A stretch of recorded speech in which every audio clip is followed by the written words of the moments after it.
Welcome back. Billion Dollar Dreams, Deadly Consequences. That's the chilling theme of Investigation Discovery's newest true crime series, The Tech Bro Murders. Yeah, now it's premiering tomorrow on ID, and the show uncovers shocking cases from Silicon Valley's dark side.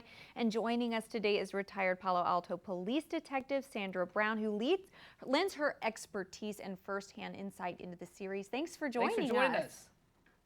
Thank you. Good morning, Jason. Good morning, Mackenzie. I'm really happy to be here. Yeah, well, we're glad to have you. So what drew you initially to participate in the Tech Bro Murders and to share your expertise? Well, I will tell you, this is my second opportunity to work with a production company. I did a three-part series a couple of years ago called The Tetris Murders. And out of that, this show came up. I really enjoyed working with the former one, and I really loved working with this one. So this one is 6 episodes of homicides that have occurred in Silicon Valley, right? And so when we think about Silicon Valley, a lot of people think wealth, mansions, intelligent, genius people, technology. We're looking at the Apple iPad, the watch. We're looking at all of this stuff that we didn't have in the 60s, right? And then also living living in Silicon Valley, wealthy people, mansions, great, fancy cars and all. And people really think when you go to Silicon Valley, you've made it to Mecca, everything is going to be fine and great.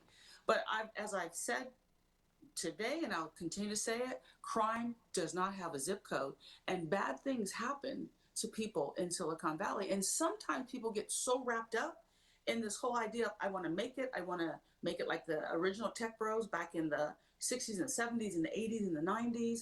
I've got to do it. I want to make some money. I want to be wealthy. I want to be the 1%er. And sometimes bad things happen when people focus on that. On the other hand, sometimes when people make a lot of money, they think that they can buy their way out of situations, and they think nothing's going to happen because I'm wealthy and I can, it doesn't pertain to me. I can do whatever I want. Yeah, fascinating.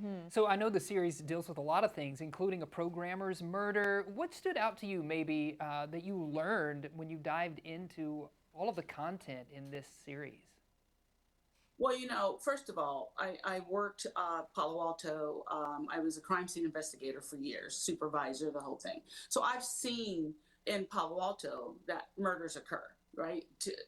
It just happens. I didn't know that there were so many. We looked at case after case after case, and the network picks which ones they want if it fits in the genre that they want. And so what I found very interesting is I worked 24 years with Palo Alto, and each and every one of these cases, which were not mine, they were in surrounding agencies, I had a connection.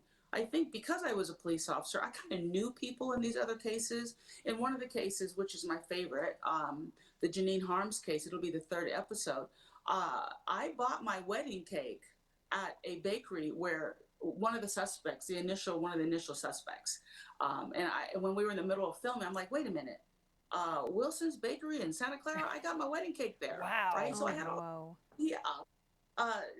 six degrees separation doesn't work anymore. We're down to 2. Yeah. Okay. And in many of the cases, I had a personal connection. I either knew somebody or I bought something from that family member or whatever.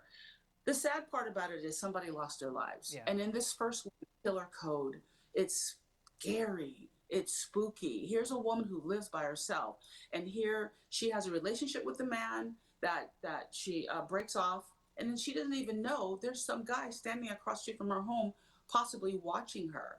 And when this case ends, when the police are called, her ex-boyfriend is there, this genius engineer is there, and this is a true whodunit. At that moment, nobody knows who ended Kathy Anderson's life in her home.